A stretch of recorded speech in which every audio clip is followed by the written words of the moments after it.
Hello and welcome to this week's episode of Wisdom in the Best Books and Films, where we find bite-sized nuggets of truth and use them to become better people.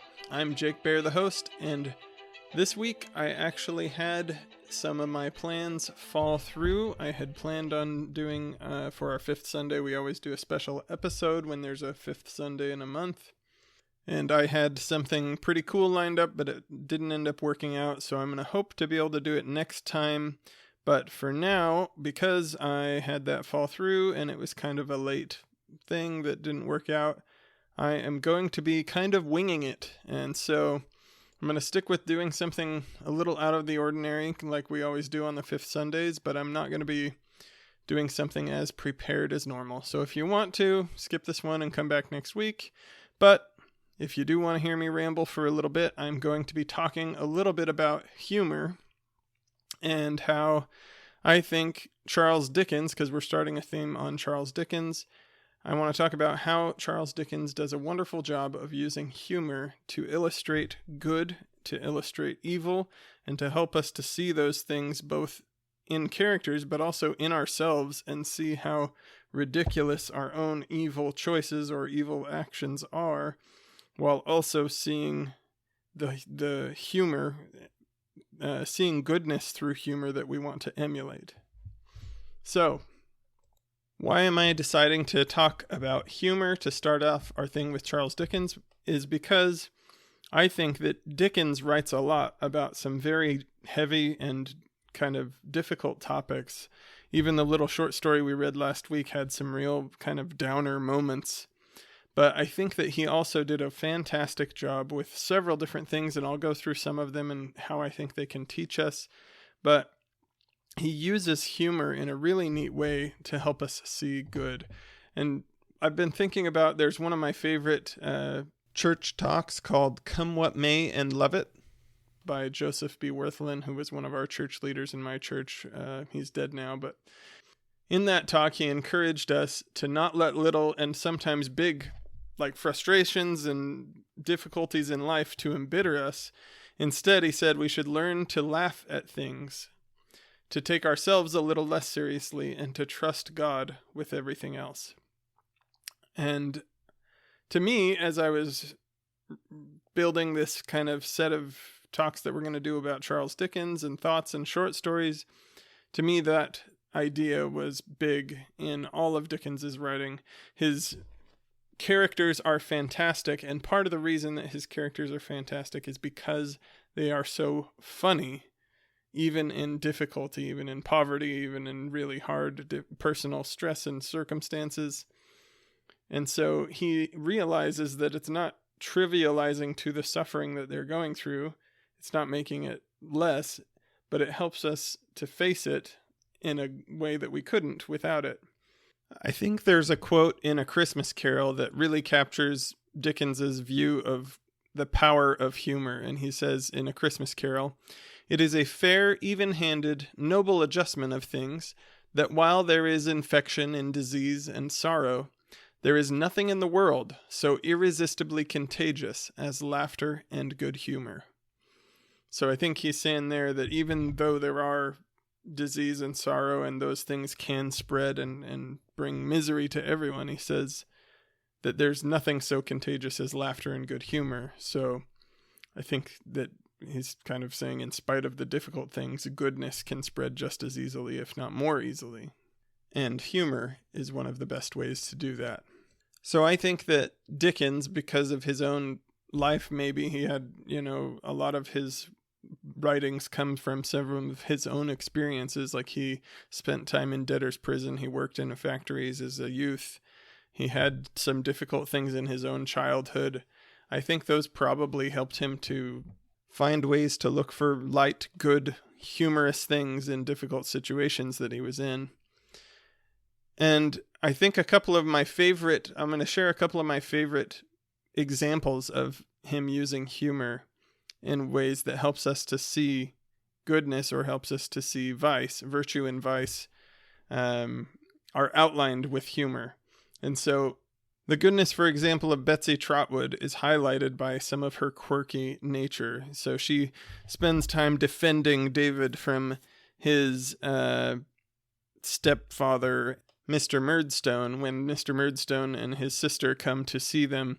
Basically, whenever Mr. Murdstone or his sister do something that annoys Betsy Trotwood, she yells out, "Donkeys!" and yells at the donkeys that are outside as if they were doing something that was annoying her. And she has these kind of weird, quirky things that are hilarious as you're listening to them. But they really, I think, highlight her goodness in that she's trying to protect David. She's dealing with difficult things, and she's reaching out for something kind of funny to us and to the reader, but also that could be just distracting to her to get her through this difficult, stressful situation in a way that works out. And then there's an example of the absurdity of Mr. Arthur Clennam in Little Dorrit going and trying to get through the circumlocution office to be able to find some little public records. And it's hilarious because the circumlocution office basically just tries to send him. They're always like, "Oh, you didn't fill out these forms. Oh, you didn't go to the right person. Go to that person." They kind of send him in circles, and it's meant to show this vast incompetency of, this government-run agency that's supposed to have all these records, but really the point is just to never give anybody anything, and the people that work there don't ever actually do any work, and it's presented in a really hilarious way, this kind of corrupt government system of being very inefficient, right? And so we see that, and we see this is hilarious, but we also see how much we dislike people who are actively unhelpful, right? And so we can see that, and then, at least for me, when I'm reading about this, I might think about ways in which I'm, when I'm in a bad mood or something and I'm not being particularly helpful to my wife or to my kids or to some person, right, to a work colleague or something, and see that this is not what I want to be. I want to be somebody that actively looks for good ways to help people. And the hilarity of the corruption of the circumlocution office in Little Dorrit is a great way to show that.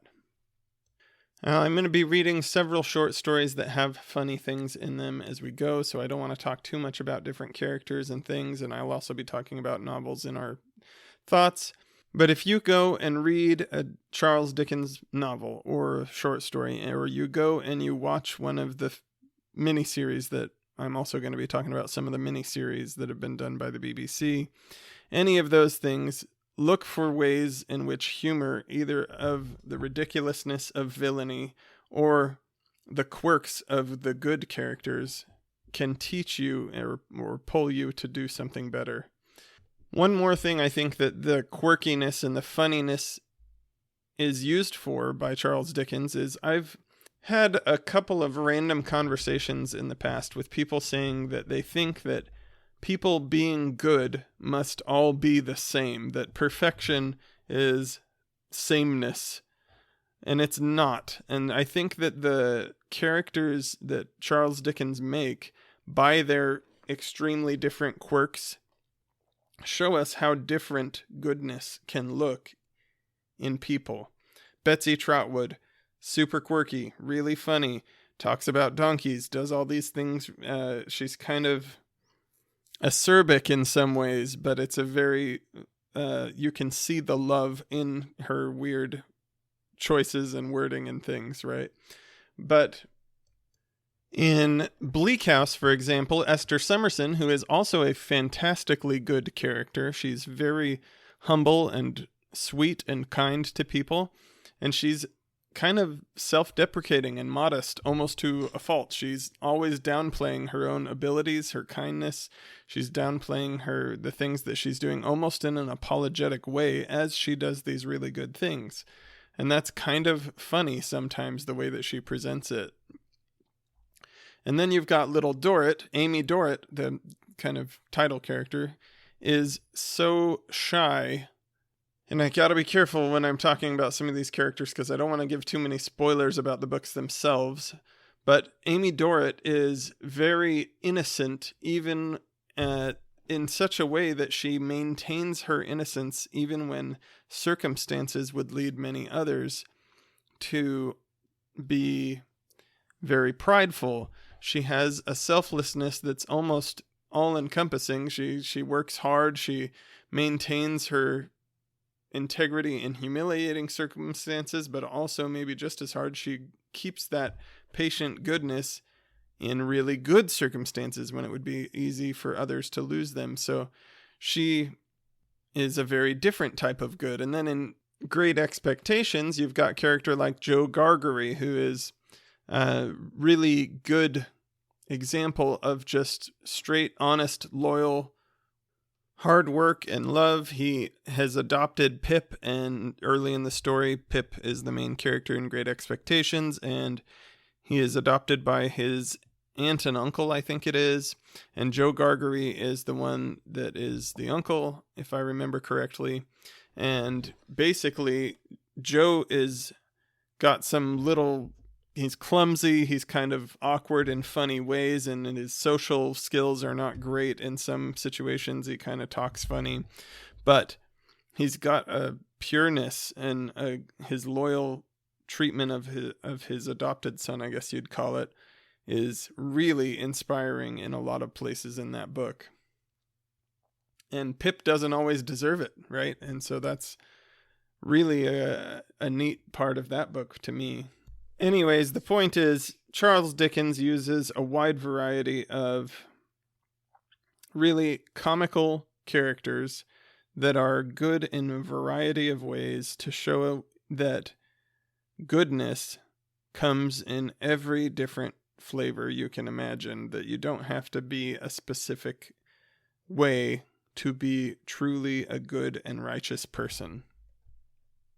So as I've been thinking about these and other characters, as I've been thinking about some of the funny things that are in these stories and how they make me want to be a better person and help me to realize some of my own faults, but also help me to see the goodness in others and in myself sometimes, I was thinking about that talk by Joseph Wirthlin that we should laugh it off, that humor can basically give us a space where we can have growth instead of being filled with resentment or being despairing in really difficult times. One of the quotes from that talk that I love a lot is, he said, "The next time you're tempted to groan, you might try to laugh instead. It will extend your life and make the lives of all those around you more enjoyable." I think that this concept is captured perfectly by Charles Dickens in many of his novels, in many places, through many different characters, both good and bad. And so this week, as I finish my rambling rant of random stuff about humor, I'd like to ask you to try to laugh it off in a difficult or annoying situation you come across. If you get in something where you're annoyed or frustrated, or you get in pain or something, ask yourself, what would Dickens see here as funny? And if you don't have enough context, if you haven't had a chance to read Dickens enough yet to know what Dickens would find funny here, just think, what do you find funny here? Look for something humorous in the situation, laugh it off, and use humor to extend your life and to grow and learn to be a better person. I apologize for the randomness of this episode and the lack of coherence probably in the flow, but if you made it this far, thank you for listening, and I hope you enjoyed that. And we will be back next week with normal episodes, more focused and more well prepared. See you then.